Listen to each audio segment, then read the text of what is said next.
right, y'all. Welcome to the Scott Horton Show. I am the director of the Libertarian Institute, editorial director of Antiwar.com, author of the book Fool's Errand, Time to End the War in Afghanistan, and I've recorded more than 5,000 interviews going back to 2003, all of which are available at scotthorton.org. You can also sign up for the podcast feed. The full archive is also available at youtube.com/Scott Horton Show. Okay, guys, on the line, I've got Dan Caldwell. He is the executive director of Concerned Veterans for America. And they have a new ad campaign, on bringing America's troops home from Afghanistan. Welcome to the show. How are you doing, Dan? I'm doing fantastic. Thanks for having me on. So let me play a little bit of this for the people here, man, and see what they think. I won't do the whole thing. It's short TV spot. For 18 years, we've been at war. Our brothers and sisters in uniform, Sons and husbands, wives and daughters, fighting a mismanaged war in Afghanistan that our leaders haven't told the truth about. we've lost over 2,000 American troops. Spent over $1 trillion of your tax dollars. When will it end? over 60% of veterans like me think it's time to get out of Afghanistan. Tell Washington. Well, I guess I did play it's the time whole to thing, bring our didn't I? troops home. This is great. So, endlesswars.com, it ends with there. And then you guys' site is cv4a.org. Concerned Veterans for America, cv4a.org. So that's great. And I guess I've seen it on the internet. I haven't been watching too much TV, but you guys are running those, on the TV news channels during impeachment and stuff like that? Yeah, so the ads are running on cable news. They're running on television in 4 areas, 3 states, Wisconsin, Michigan, and Pennsylvania. And then on cable in the Washington, D.C., Northern Virginia area. And then nationally, we're running it on digital platforms, so Facebook primarily, but also on Twitter and Instagram. Great. So what kind of response are you getting? It's been fantastic so far. We've already had over 10,000 people take an action through either going to the website or online to contact their members of Congress and the White House, urging them to support an end to the war in Afghanistan. And that's a great response for the ad only being up 4 or 5 days at this point. And, the ad's going to run digitally for at least another couple months. So we think we're going to get a huge number of people contacting their members of Congress's office. And as somebody who used to work in congressional office, I can tell you that when an office is getting more than 40 or 50 emails in one day on an issue, they start to pay attention. And we think that when you get offices, especially members of Congress and on the House side, and then in the Senate as well, when they're getting upwards of 1,000 emails on an issue, they really start to pay attention and start to feel the pressure. Mm-hmm. Well, yeah, that's certainly good to hear. And it seems important that you guys, how long has this group been around? Well, Concerned Veterans for America has been around since 2012. We have been focused on 3 core issues. Early on, we were primarily focused on 2 things: reining in our national debt, and then reforming and fixing the Department of Veterans Affairs. Reforming and fixing the VA is probably what we were most well known for prior to getting involved more in foreign policy over the past couple years. And we were really big drivers behind the reforms that gave veterans more freedom and more control over their health care through the VA. And now we've really ramped up on the foreign policy front because, if we're being honest, foreign policy impacts those 2 issues, the debt and the VA. Sure. The number of veterans in our country, the type of veterans we have, the number of injured and disabled vets is determined by our foreign policy. And while it's not the only driver of our national debt, obviously you have the entitlement state as well. We've spent over $6 trillion on endless wars in the Middle East that haven't made us safer. And that, undoubtedly has contributed to our national debt growing to more than $23 trillion. Mm-hmm. So all these issues are interrelated and really are especially the debt VA are driven in large part by our foreign policy. Yeah. Well, and the thing about that too is that Obviously you're sincere conservatives who take those positions, all three of them together. But at the same time, those first two really help to establish y'all's identity. And as you're known in the media as this conservative veterans group, by focusing on the national debt, which is usually not a Democrat-leaning issue, and by focusing on the kind of reforms that you guys have pushed in healthcare, where, hey, if you want out from under the VA, here's a single-payer card, which I'm not really for that, but it's better than, it's a step better than the VA, I'd suppose. Anyway, but that really helps establish y'all's position on the right. So if it had been just a strategy, it would have been a brilliant strategy for establishing y'all's identity as a conservative group, which is a huge force multiplier, essentially, in military speak, for your message against the war. Because I think, a liberal veterans group is presumed to be anti-war, but it's sort of like, well, I guess they were kind of tough guy fighters, but now they're liberals or something like that. That's not my take. I'm a armchair psychologist of the public at large, And but I think when you guys are conservative veterans, and like in your background, a Marine Corps veteran of Iraq War II, and when you take these conservative stands on things like the debt and VA care and that kind of thing, then it really helps to amplify the power of your message that we're sick and tired of these wars. In other words, you haven't moved left on anything. You're just anti-war now, that's all. But otherwise, you're still the same guy you were when you joined up the Marine Corps kind of idea. And I think that's what people really want to hear. Yeah, and, we have also, really gone out of our way to build a broader coalition or to work with a variety of different groups on this issue. And I think that the interesting thing that's developing in the veteran community is this really transpartisan movement to end the wars. And, some people might call us conservative, some people might call us libertarian or classical liberal. I mean, I'm honestly fine with either, all those descriptions, but you have groups like on the left, like Vote Vets, who we've battled with intensely over the years. And now we're working, really hand in glove on this issue. You have a new group. I think they've been on your show a few times that I'm excited about. Bring Our Troops Home, Dan McKnight, Tyler Lindholm, they're doing great stuff. And then you have other groups on the left like Common Defense as well. And we would all probably disagree on things like gun rights or on issues around domestic spending. But when we get in a room and start talking about foreign policy, just really spontaneously, we start saying the same things.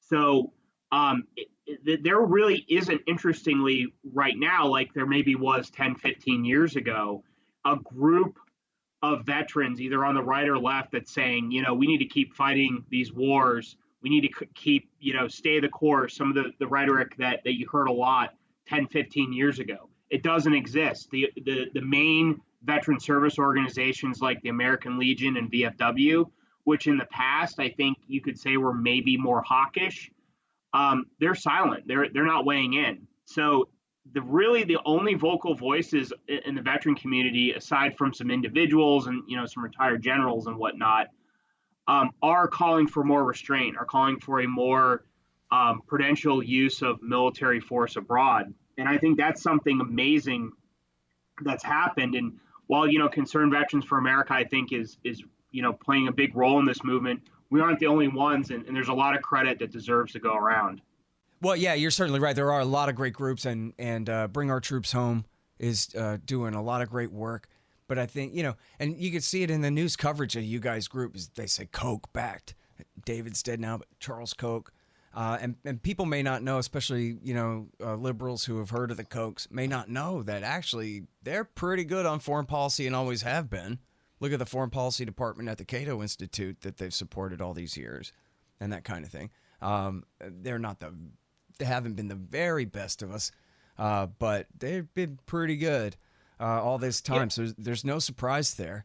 And But yeah, I think there's been some misconceptions around, especially Charles Koch and David Koch, around what their foreign policy beliefs were. And one thing I tell people, and this has been written about in some books about Charles Koch, is that one of the first political ads that Charles Koch paid for was not on things like taxes or deregulation, things that the Koch network, which we call the Stand Together community now, is known for. One of the first ads he paid for in the Wichita Eagle out in Kansas was actually an ad to end the Vietnam War. And so for over 50 years, he's advocated for a more restrained foreign policy. David Koch, when he ran for president and libertarian ticket in 1980, ran on a more restrained foreign policy. And over the last 5 years or 6 years now, especially, we've really ramped up our foreign policy efforts on the university side, on the think tank side, and now really on the advocacy side. So it's a full spectrum campaign for the entire community of organizations, and really is one of our top priorities now, along with our traditional issue set around regulation and spending and criminal justice reform and things like that. So that there's a lot of exciting things going on, and we're really, I think, happy to be ramping up at a key moment in American history around foreign policy. Mm-hmm. Yeah, and by the way, the Kochs actually bankrolled the entire anti-draft movement in the 70s and helped get conscription abolished in America. Well, not completely. The selective service is still there, but there hadn't been conscription since the 70s, and they were a huge part of that back then. But it's good that they're identified as these conservative Republicans, because it's the irony that's interesting, right? For the people who don't already get it, that. Well, why would you have a bunch of conservative Republicans and war veterans be anti-war? They must have a good reason, right? It's not because they just got lost in the tie-dye, man. It must have been something important that they figured out or something like that. Hopefully, break the conversation open a little bit wider for those who are used to supporting these foreign policies to come around and admit that, things haven't quite worked out the way I had expected. Yeah, and again, kind of going back to labels, I think that, most of Charles's, work and stuff is prior to, I think, the Obama administration would have been classified as more libertarian or classically liberal. And, a lot of people, again, assumed because we took certain issues, or certain stances on certain issues, that they put us in the conservative Republican box. But, kind of going back to this discussion about that's happening in a way that I don't think has happened since the early 90s, there is a real discussion of what is now a conservative foreign policy, because what was perceived as a conservative foreign policy, which is really a neoconservative foreign policy, under President Bush, was a failure. And President Obama, with obviously folks would disagree with this, especially those that were more hardcore neoconservatives, in many ways just continue that foreign policy. And Trump, however imperfectly, is really only represented, is really the first one that's done a true break from that, especially in the post-Cold War era. That primacist neoconservative foreign policy, however you want to describe it. And so that creates an opportunity now to say, okay, this is actually what a conservative foreign policy should look like.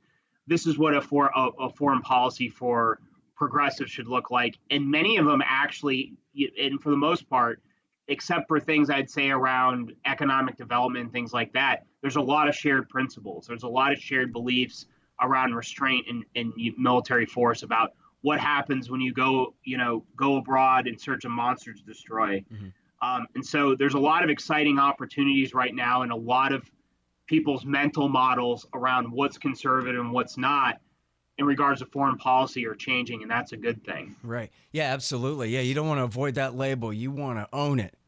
And you get to say what a conservative foreign policy is. Stop doing stuff. How about start conserving? less world revolution and more paying down the debt. That sounds like conservative foreign policy to me.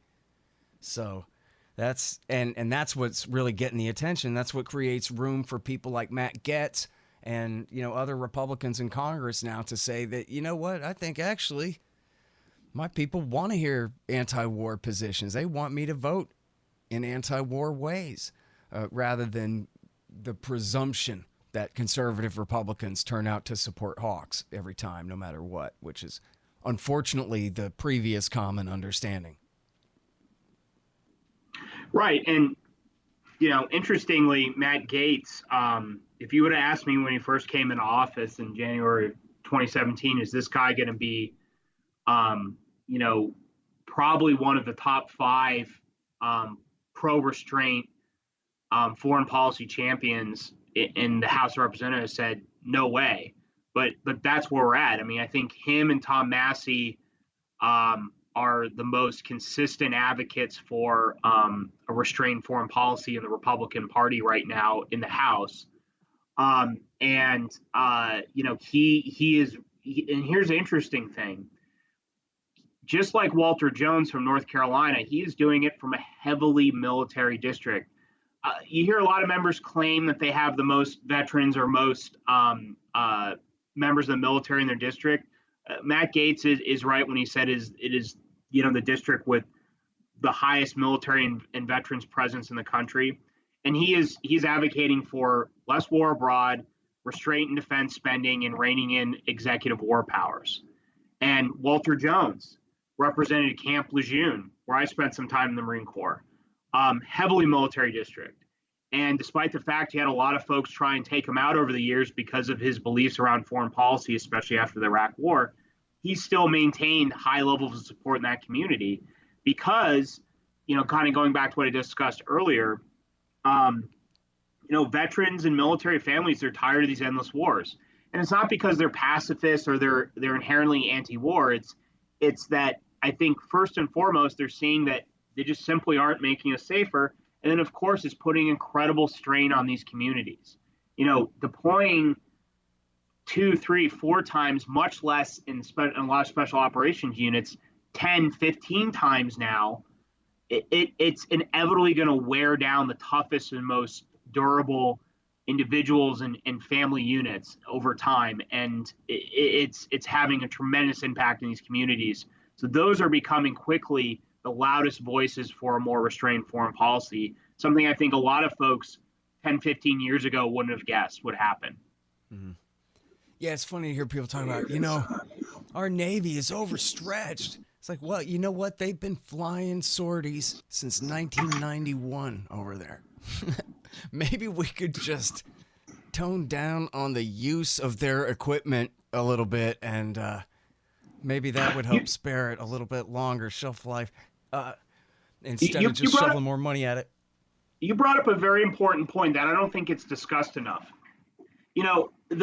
Despite the record levels of defense spending over the past 18 years, you had a little bit of a dip with sequestration, but even then you still had higher than average levels of defense spending in the post-Cold War era.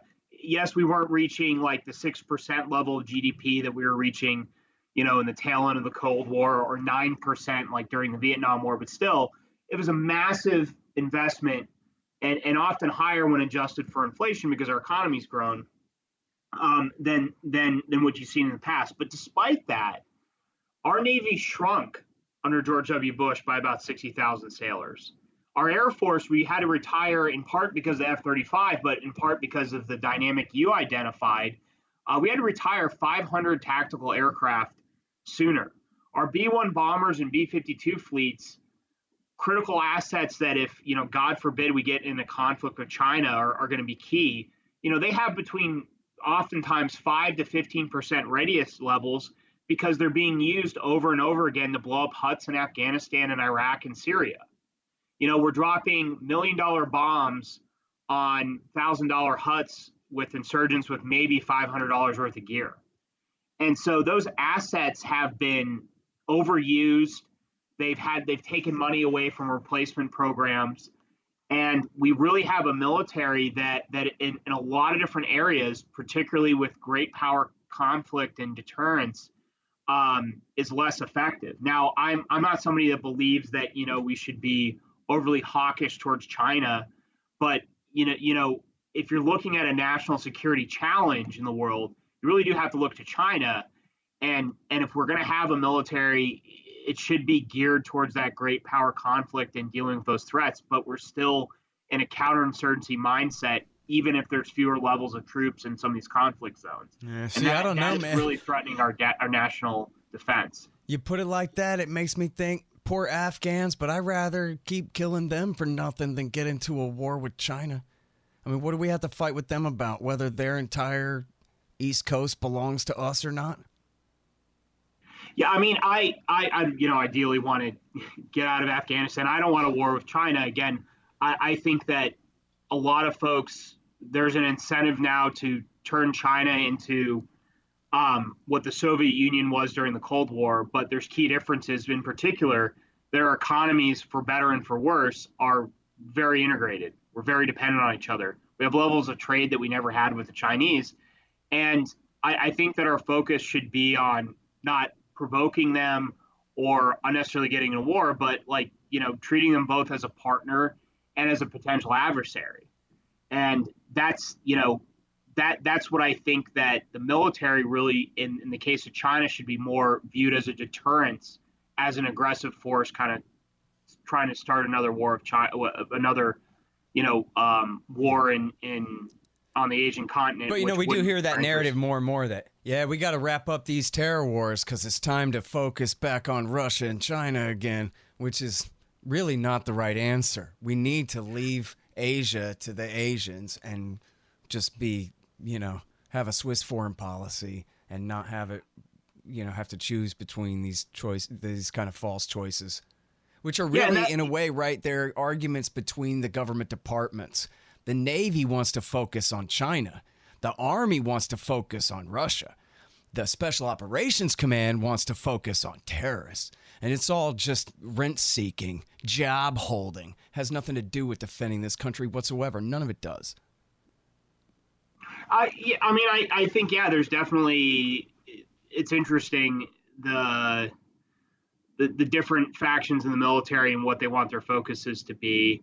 I think that a lot of people in this, and I didn't serve in the special operations community, but we have people in CVA that did. I think a lot of folks in the special operations community are starting to realize that, okay, we've been overextended these past 17 years and we've been asked to do things that we shouldn't be doing, but there still wants to be a focus, I think, on the counterterrorism front, which, I think that's always a capability we want to have, but we also need to recognize that, especially in the Middle East, a lot of these, individual groups like ISIS that have been perceived to be a threat to us are really more of a threat locally first before they are internationally to a lot of different actors in the region. So that kind of brings up a important concept that a lot of folks miss, is that, look, whether it's the Taliban in Afghanistan, whether it's Al-Qaeda Central in Pakistan, or ISIS in Iraq and Syria, there are 5 or 6 other different local actors or nation states that have that ISIS poses a bigger threat to than us, and they have an interest in keeping them tamped down and defeating them. So let them take the lead, let them deal with it before we even consider or talk about it. And one of those countries, honestly, is Russia. They have a huge problem with fighters flowing from the Caucasus region into Syria. So they have a bigger interest in what happens in Syria than us. So let them deal with it. Let them deal with a threat that is a bigger threat at the moment to them than it ever, frankly, was to us. Yeah. And so the military, I think, overall needs to start embracing that mindset. Unfortunately, you have the foreign policy establishment here in D.C.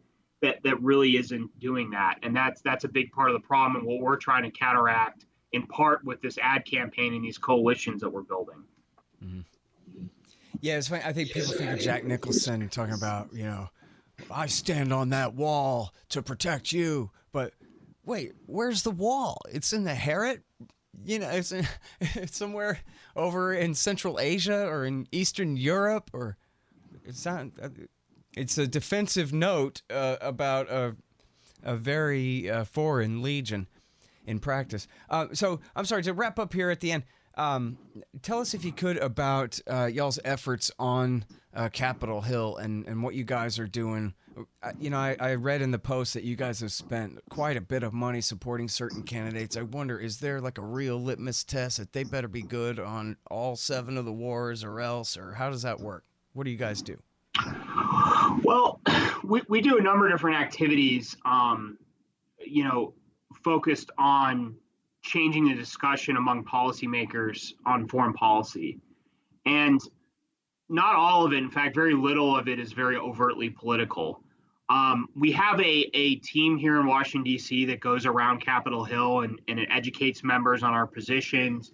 It tries to connect them back to why our foreign policy isn't working. And so we do hundreds of meetings every year on these issues on Capitol Hill with members from both parties.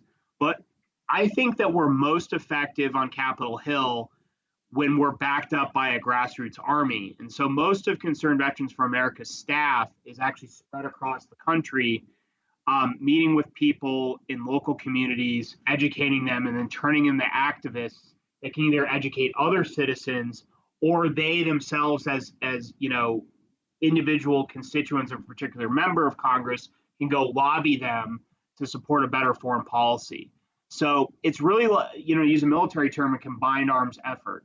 We have the television ads that we've discussed today. We have our people on Capitol Hill putting information in these members' hand that help counters a lot of the bad information they've got from different groups that want to keep our foreign policy status quo. And then we're applying grassroots pressure on these members to change their ways. And then if a lot of members, if certain members aren't going to change their position on these issues, we have other entities, particularly a PAC that's separate from Concerned Veterans for America, that can, if they ultimately make the decision, hold these members accountable on a political level. And so we look at a whole host of issues when we decide to engage in a particular race through the PAC, not just foreign policy, but also spending and VA reform. And we're looking to elevate more members that are willing to do the right thing on this issue. And also, too, recognizing that members can change. Like we talked about Walter Jones. Walter Jones, for the first part of his career, was a big advocate of a more interventionist foreign policy. And then he changed. I think he changed out of principle, not because of any pressure, but he demonstrated that members can change. So we want to see more people coming around to our point of view, not just simply defeating everybody or electing new folks. We recognize it's more realistic to get members that are already there to change their point of view than just replace everybody that has been bad in the past on these issues. Mm-hmm. Yeah, that's good thinking. And, especially, again, from the position that you guys are in, it's the very best one to argue the point of view that you're taking. So I wish you the best of luck. And I think, in this year especially, well, look, back to the conservative thing. Obviously, there's 2 very competing narratives here. Conservatives either hate and fear Muslims and like kicking their butts all day, or they used to think that, but that ain't it. Now they're sick and tired of the wars and they want to come home. And it has to really be understood overall in the culture that there's been a change from one to the other, and it has to be led by conservative war vets of this century, like yourself, making that case. So, I think you probably realize, but I'm just kind of trying to reinforce to you just how much power and influence you have potentially in order to make changes, far beyond what you might think just because of the position that you guys are coming from with this. So, anyway, I sure am glad that you're there, and I hope that your voice gets louder and louder. Well, I appreciate everything you do, Scott, on this issue. And again, we aren't doing this alone. There's a lot of great groups out there. It really is truly a team coalition effort, and it spans the right and the left. And we're playing an important role, but we can't do it without a lot of help from folks like you. And again, Bring Our Troops Home, and our friends on the left with Vote Vets and whatnot. And that's ultimately what's going to change things, is that transpartisan pressure, us working in our respective lanes and elevating a diverse set of voices.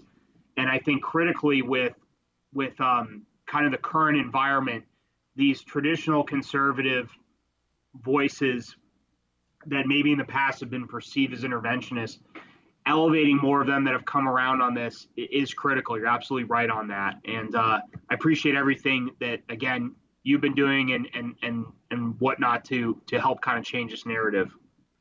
Right on. All right. Well, thank you again, Dan. Appreciate it. All right. Thank you, Scott. You have a good day. All right, you guys. That is Dan Caldwell. He is the executive director of Concerned Veterans for America. The website is cv4a.org. cv4a.org. And check out their new ad campaign.